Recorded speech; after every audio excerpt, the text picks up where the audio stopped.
தாய் தமிழ் உறவுகளுக்கு வணக்கம். திமுக கூட்டணியில் திருமாவளவன் புலம்பல். திமுக கூட்டணியில் திருமாவளவன் புலம்பல் என்ற தலைப்பில் இந்த காணொளியை காண்கிறோம். திருமாவளவன் இவர் 1991 முதல் சாதி அமைப்பை ஏற்படுத்தினார். டிபிஐ என்ற ஒரு சாதி அமைப்பை ஏற்படுத்தினார்.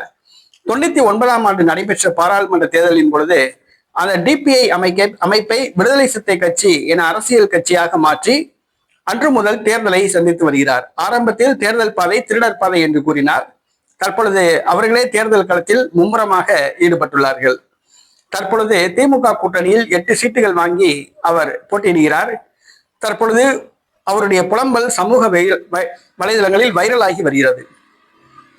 கட்சி ஆரம்பித்து 25 ஆண்டுகள் ஆகியும் கூட போராடியே சீட்டுகளை பெற வேண்டியுள்ளது என்று கூறியுள்ளார். கட்சி ஆரம்பித்து 25 ஆண்டுகள் ஆகியும் கூட போராடியே சீட்டுகளை பெற வேண்டியுள்ளது என்று கூறியுள்ளார். முதலாவதாக திருமாவளவன் தன்னுடைய வாக்கு வங்கியை நிரூபித்திருந்தால் இந்த பிரச்சனை வந்திருக்காது. விடுதலை சிறுத்தை கட்சி எந்த தேர்தலிலாவது தனித்து நின்று போட்டியிட்டு தனக்கு 1% ஆதரவு, 2% வாக்கு வங்கி, 3% வாக்கு வங்கி, 5%, 10% என நிரூபித்திருந்தால் இந்த பிரச்சனை திருமாவளவனுக்கு வராது. இவர் திமுக, அதிமுக, காங்கிரஸ், பாஜக ஆகிய கட்சிகளுடன் மாறி மாறி ஒட்டுண்ணி போன்று இருந்ததால் இந்த பிரச்சனை தற்பொழுது சந்தித்துள்ளார். அடுத்ததாக ஒரே கூட்டணியில் நீண்ட நாட்களாக இருந்தால் இது பிரச்சனை வரத்தான் செய்யும். திமுக கூட்டணியில் கடந்த 10 ஆண்டுகளுக்கு மேலாக இருந்து வருகிறார். திமுக அரசுக்கு முட்டு கொடுத்து வருகிறார். திமுக செய்கின்ற அநீதிகளை கண்டுகொள்ளாமல் இருந்து வருகிறார். ஆக திமுகவுக்கு முட்டு கொடுத்து வந்த காரணத்தினால் தற்பொழுது திமுக இலக்காரமாக எடுத்துக்கொண்டு தேர்தல் ஒப்பந்தம் ஏற்படும் பொழுது இந்த பிரச்சனை ஏற்பட்டுள்ளது. அடுத்ததாக பாரதிய ஜனதா கட்சியை கண்மூடித்தனமாக எதிர்த்த காரணத்தினால் திமுக திருமாவளவனை கிள்ளுக்கிரையாக கருதியது. பாஜகவுடைய தீவிர எதிரியாகிவிட்டார் திருமாவளவன். தன்னை விட்டால் திருமாவளவனுக்கு வேறு யாரும் கிடையாது என்ற நிலைக்கு வந்ததன் காரணமாக தற்பொழுது திருமாவளவன் இந்த பரிதாப நிலைக்கு தள்ளப்பட்டுள்ளார்.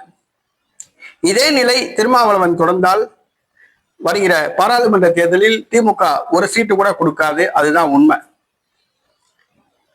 திமுக அரசு செய்கின்ற அநியாயங்களை, அநீதிகளை தட்டி கேட்கணும், பிரச்சனைகளுக்கு தீர்வு காணணும். ஆனா தாழ்த்தப்பட்ட சமூகத்தை சார்ந்தவர்கள் பாதிக்கப்படும் போது கூட திருமாவளவன் திமுகவுக்கு எதிராக குரல் கொடுக்கவில்லை, திமுக ஆட்சிக்கு எதிராக குரல் கொடுக்கவில்லை. அதன் விளைவுதான் இந்த நிலை. தற்பொழுது வருகிற சட்டசபை தேர்தலில் 8 தொகுதிகளில் போட்டியிடுகிறார்.